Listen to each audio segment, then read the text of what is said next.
All right, media, thank you for joining Postgame Press Conference. We'll get started with head coach Derek Fisher. Please raise your hand in the chat. We'll start with Adam Grossbard, LA Daily News. Derek, before the game, you said you wanted to see the team play as if this game meant more to them than it did to the Mystics. Do you feel like your team did that?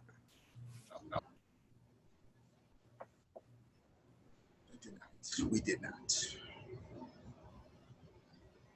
John W. Davis, Winsider. Regardless of what happens on Sunday with your seeding, how important is it to beat the Aces, regardless if you end up getting the 2 seed or not? Yeah, I mean, I think, anytime you have an opportunity to go out and win, you should try and do so. I don't think it's, regardless of who the game would be against on Saturday afternoon, whatever other 11 teams were on the schedule for Saturday, we would want to go out and play the game the right way, regardless of seeding, as you're saying. So, that's what we talked about just now, and that's what we need to try and figure out a way to do on Saturday. Tabby, H&B Media. Hey, Coach. Is it disappointing for you, knowing what you guys are fighting for, which is obviously a championship, to this late in the season, have a game and not come out with the level of intensity that you needed from the offset? Yeah, I mean, it's disappointing. And, we'll all, kind of look back on it, regret it, take responsibility for it, try and think about all the variables and factors that went into why.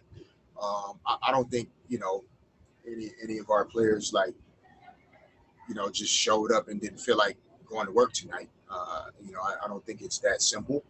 But, regardless of where we were mentally, physically, emotionally, psychologically, part of our jobs is to find a way to be fully present in the moment and do what needs to be done for your team at that time to figure out a way to win the game.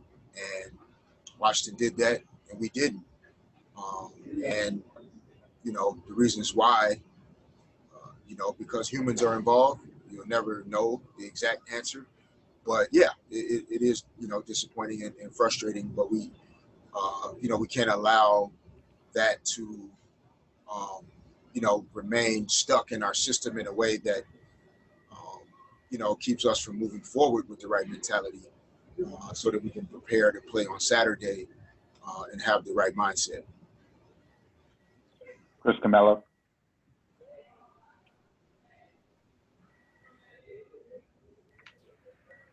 Chris, are you there?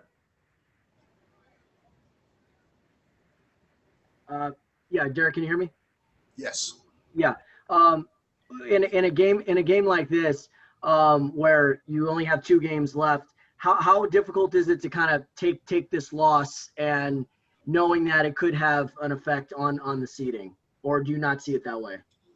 Oh yeah, no. I mean, I think that it was an important game to want to put yourself in position to win.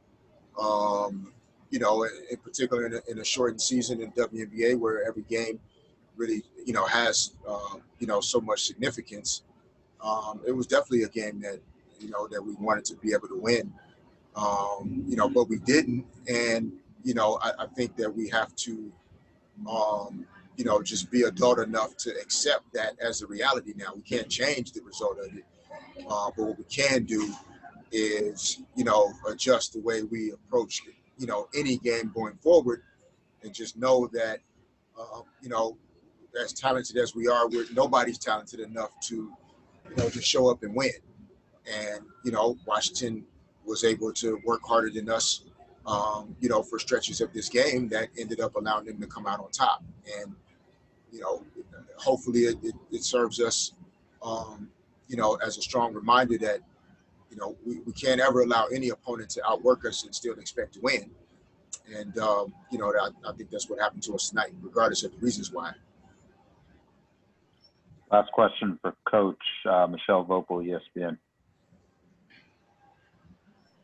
Yeah, Coach. I mean, I know obviously there's a lot of disappointment, but are these games also tough just because Washington's literally, I guess you say, playing for their lives? You know, you guys are in the playoffs. Does that make it a little bit tougher when you're facing a team like that? And just what are your thoughts on what we've seen from Hines Allen, just getting her chance to play finally? It just seems like she's really embraced that. Yeah, I think the first question, it's essentially an elimination game for Washington. And as you know, I think, you know, as sports journalists and as a former player and coach, those are one of the hardest games to win in your life. To eliminate a professional team from the playoffs, which essentially is, you know, what could have happened for Washington tonight. It is a difficult thing to do. And, you know, they're professionals. They did not want to, you know, leave the opportunity to not make the postseason still out there. They want to give themselves one more chance to make the postseason, and they figured out a way to do it. And so that's why before the game, when I was asked what the key to the game was, I really wasn't worried about stats that much because if the other team wants it more, they'll figure out how to win. And that's what happened tonight. As far as Hines Allen, you know, I mean, we might play Washington in the playoffs. So, you know, she played a good game. Her team won. I think for any player, when you get additional opportunity and you know, you get a chance to go out and play more, you know, hopefully you can perform well. She did that tonight, and she's been able to do that for her team most of the season. And, you know, have to tip your cap to her and to Washington tonight. And we'll see what happens going forward. Thank you, Coach. All right, thanks. All right, questions for Chelsea Gray. We'll start with John W. Davis. Hi, Chelsea. What else do you think you could have done and the team could have done to have a different outcome in this game? Personally, I think that I could have played a lot better defense. I think there was some times where they dribbled right into the tunnel. I know Leslie on the right wing, I think it was in the third quarter, got some penetration, maybe a little bit better communication. Defensively, you know, they were pretty comfortable passing around the perimeter, getting into the lane. Offensively, just making better decisions. I know I had a couple of turnovers, whether it be first half, second half, but those are possessions that were missing. But I mean, kudos to them. They brought it from the beginning. Michelle Vopel, ESPN. Yeah, Chelsea, I think this, you know, this Washington team's like that one Enrique three-pointer at the buzzer away from winning 4 in a row, and they've beaten 3 now playoff teams. Do you sense it with them? Part of what's so tough is they're kind of, like I asked Derek, they're sort of playing for their lives, and that makes them a pretty dangerous opponent. And in some ways, do games like this almost like give you that, not that you needed it, but sort of that extra kick of, hey, from now on, it's really going to be intense? I think we came into this game knowing what we were playing for. I think they did as well.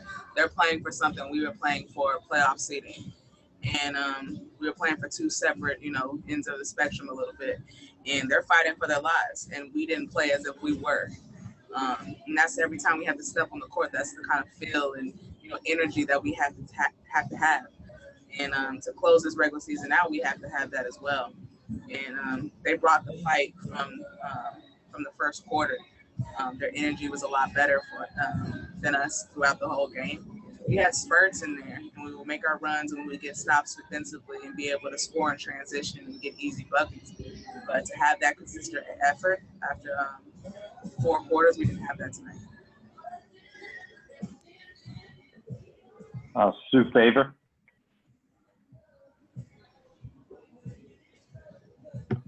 Hi, Chelsea. I was going to ask something similar. You guys did get off to a bit of a slow start, and then it looked like you were just saying that you were able to respond. What was keeping the Sparks from getting into their usual rhythm tonight? I'm not sure. We knew this game was very important going into the playoffs. So we need to regroup and find the energy for the next one. Last question for Chelsea, Adam Grossbard, LA Daily News. Chelsea, just on a slightly different note, tonight Simone became the 10th player in WNBA history to reach the 6,000 point mark. Like, what does that just say about, her career and her place in the game's history? When I first heard that we were signing Simone, I was just like, okay, it's us. We gotta win this year with her coming. And it speaks to, the career that she's had. She's been in Minnesota, for forever. And each year she came. Each year she came with it. You don't leave the gym without knowing Simone Augustus. And her coming to LA, that's Simone that I was just like hype about having as a teammate. And I'm glad she was able to do that in a Sparks uniform. But it speaks to the type of player she has been throughout this whole journey and throughout the league. It speaks to the type of person that she is. It speaks to the teams that she's been on. Her accolades speak for herself, but her able to do this tonight, I'm glad we were able to share that moment with her. I'm really proud of the way she's been communicating as a leader this year. She's been saying a lot of things during huddles, timeouts, things like that, sometimes we need a kick in our rear. And she's been able to offer that. And just her experience, her playoff mentality, it speaks to the type of player, person that she is. So I'm really happy for her. Congratulations to Simone for doing that, but there's more to come. She's not Thanks, done. Chelsea. Thank you. All right, questions for Candice Parker. We'll start with John W. Davis. Hi, Candace. I asked Chelsea this same question, but what do you think you personally could have done differently in this game to get a different outcome? I take the blame for this. The way I started the game kind of carried over, and I feel like when I play aggressive on the defensive and the offensive end, we're better. And so I'll take this one. And I can tell you it's not gonna happen again. Obviously, it's unfortunate. It's at this point in the season. But what's done is done, and you can't control it. And maybe this is a reminder for us that, because honestly, in the past, we've done a good job of closing these games out, and we always know we're gonna be able to close it out, and we didn't. So I can't start like that. I can't play like that. If our team is gonna seriously compete for a championship, like that's on me. Pavi, H&B Media. Hey Candace, you all had 15 assists as a team. You all averaged 20 on the season basically. Was that a product of the ball sticking, or was that just a product of shots not falling down? I think it's both. I just feel like we were a step slow, cutting, step slow defensively. So yeah, I think obviously if the shot goes down, anything you do looks good. But when it's not, you got to run purposeful offense, and we didn't do that. Sue Favor. I'm sorry, I forgot to lower my hand. I apologize. Oh, all good. Over to David Yapkowitz. Hey, Candace. You've talked about, some of the things that need to be worked on and stuff. One of them, obviously, the slow starts like tonight. Another one that you've talked about is, the rebounding. But just, what do you think needs to happen, or what do you think, you need to see from this team in terms of, things to really focus on as the season is now winding down, as we have playoffs, right around the corner? It's a gift and a curse for us, because it's really our mindset, and it's been proven all season. When we're ready to play, it's scary. It really is. When we're not, it's also scary. I don't think rebounding was an issue. I think we out-rebounded them by like almost 20 tonight. correct me if I'm wrong, Eli, but I think we out-rebounded by a good amount. It was 40-something to 20-something. So rebound is not the issue. It's defense, it's intensity, it's running purposeful offense. And it's me being aggressive, defensively and offensively. Like, there's no way at this point in the season that,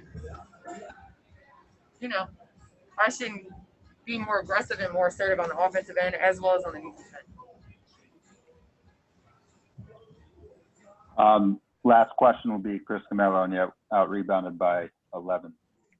We were? No, we out-rebounded them by Oh, 11. I was like, hold on. Okay. Yeah. Candace, obviously a tough loss. How much of this was actually just maybe looking ahead a little bit? You guys kind of almost settled in. Obviously, you play every game to win. We all know that. Trying to, move up to the 2 seed. But Washington was playing for their playoff lives. How much of it was just the urgency was more with them? They wanted it and needed it more. I mean, like I said, I there's some patterns that happen. Like you said, the slow starts, the lack of rebounding. So at this point, like, we're in the guts of the season. We've played all year for this. So there's no excuse. I mean, Washington came out. They played really well in the third quarter, and we didn't. We're talking about how we start the game. We still won the first quarter. It's the third quarter that killed us. Thank you. Thank you for joining, media. We'll send out this link and post-game notes shortly. Have a good